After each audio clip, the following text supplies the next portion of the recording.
Hello, you're joining me for further coverage of the Kouri Richins case. If you're new, Kouri is currently sat in jail and she is accused of fatally poisoning her husband, Eric Richins. We have no trial date yet, but we are going deep dive into this case on this channel. And I have been covering it since she was arrested back in May 2023. Eric died the previous year, March 2022. Today we're going to go through a search warrant. This search warrant is back from March 2023. So this is dated 15th of March 2023. And it is an affidavit for a search warrant by Detective Jamie N. Woody of Summit County Sheriff. They requested Kouri's medical records, all records pertaining to the usage, dosage, diagnosis, and any other information relating to the prescription of quetiapine. That's recently been announced that was found in Eric's system, and it's not his medication, it's Kouri's. And that property was unlawfully acquired or is unlawfully possessed. It has been used or possessed for the purpose of being used to commit or conceal the commission of an offence, or it is evidence of illegal conduct. Detective Woody believes the property and evidence described above is evidence of the crime or crimes of homicide. And then it goes through Jamie's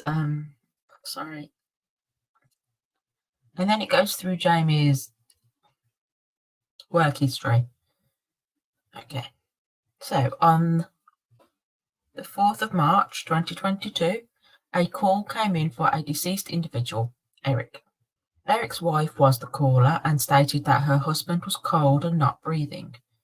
The wife was supposedly attempting to give Eric CPR, but when fire and medical arrived, they advised that it had not appeared that she had done any CPR due to the large amount of blood that came from Eric's mouth.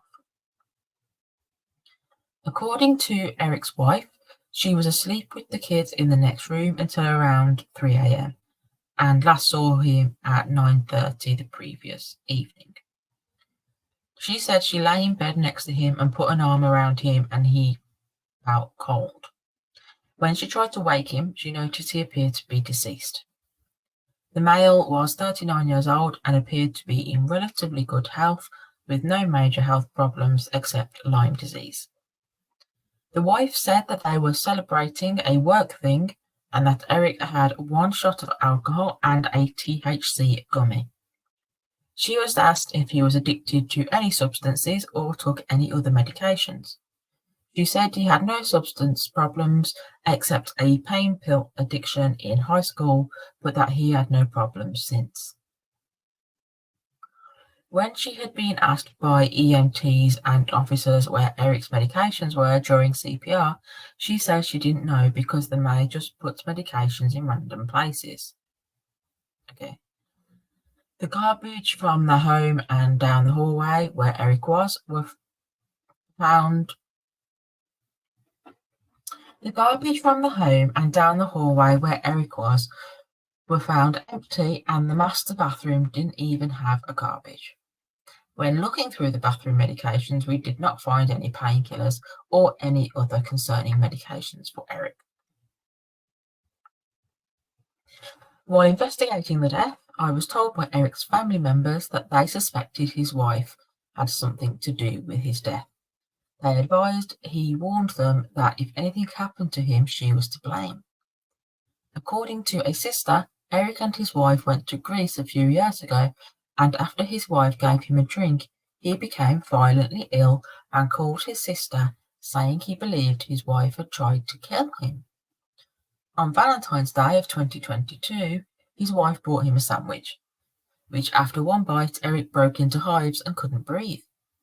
He used his son's EpiPen as well as Benadryl before passing out for several hours. He woke up and immediately called his business partner about the incident. Eric had also recently changed his will and life insurance from his wife to his sister. He was looking into a divorce and wanted his kids taken care of. According to the family, Eric never disclosed to his wife that he had cut her out of the will. Also, according to the family, Eric and his wife were arguing over buying a nearly $2 million property she wanted to flip. He was planning on telling her that he wasn't going to sign the papers. The day after Eric's death, his wife allegedly signed the closing papers on the home. This was the celebration that his wife claimed they were celebrating, was buying the home. Because this is written as it's spoken, it's a little bit hard to follow, I apologise.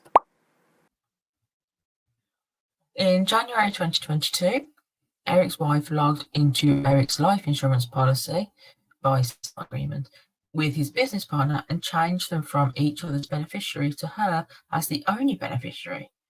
They were notified by the insurance company and able to change it back.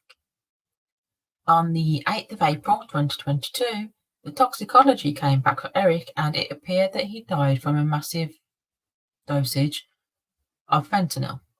There was nothing in Eric's medications on scene, and according to his wife, there was no use of any narcotics from Eric. There was no indication from friends or family or on scene that Eric was a substance user or that he had any use or behavioural changes to indicate substance use. After speaking with the medical examiner's office, it was found that the fentanyl was illicit and not pharmaceutical grade. I requested a review of the stomach contents and saw that Eric had also a small amount of quetiapine, I can't say it, you know what I mean, in his stomach contents. Eric did not have a prescription for quetiapine, but his wife had a prescription as well as the pills at their home. She initially told me that she occasionally used the pills as a sleeping aid.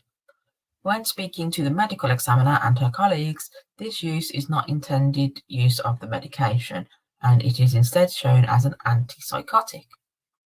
Since the wife's medication was found in Eric's system, I would like to request the medical records of his wife, Kouri, to see what the medication was actually prescribed for, when it was prescribed, and any personal information about this medical history.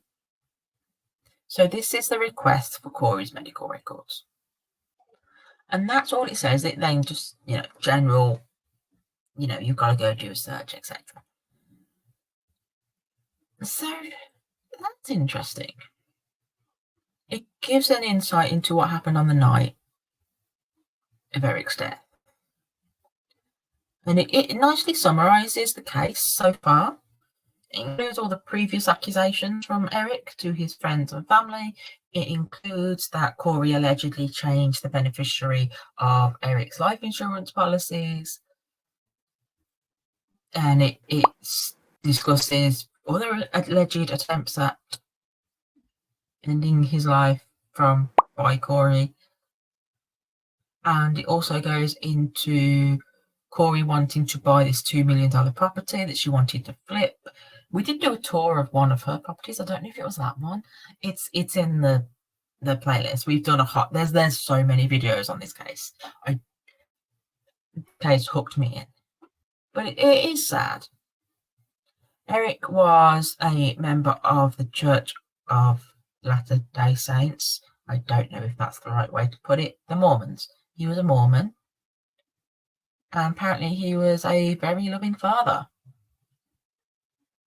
And Kouri is sat in jail. She was denied bail because of the seriousness of the crime that is accused. After Eric's death, she wrote a children's book about how to cope with grief. And since she has been in jail, she has started a novel that is loosely based on her recent experiences. It's called The public are calling it the Walk the Dog letter. We went through the whole letter. Oh my days, the girl drops herself in it all over the place, but she alleges that it's all fiction. So, what are you going to do? Apparently there's a lot more pages of the novel. and they have been the defense has been ordered to hand them over to the prosecution because they are relevant to the case, apparently. So I'm not going to lie, that is going to be so interesting. We don't have a trial date yet. Wondering if there ever will be a trial at this point. It's been going on since May. And it's now, January? So a little bit of an update. As I said, we do deep dive into this case. If you comment on this case anywhere over the internet, please keep in mind that Kouri is presumed innocent right now. There's been no trial, therefore she is currently innocent. And there are also children involved that have lost their father and their mother is sat in jail. And let me know where you've come from, by the way, in the comments. Have you come from Reddit or Facebook or Twitter, wherever it is you found me? And if you are in the Reddit or Facebook communities, thank you. I enjoy our conversations about this case whenever a new thing arises. It's always fun. And I'm hoping that we're going to find out about the rest of this novel soon. Whether they release it or not, I don't know. But they have to give it to the prosecution. So we're going to hear something. That's going to be interesting. But that's it. Thank you for your company today. Remember to like, comment, and subscribe. It's all free and it helps my channel. And come find me over on social media. Get involved in the conversation. Start the discussion below in the comments. I always reply to my comments, by the way. Have a nice little discussion down there. So thank you very much. I will see you in the next one. Bye.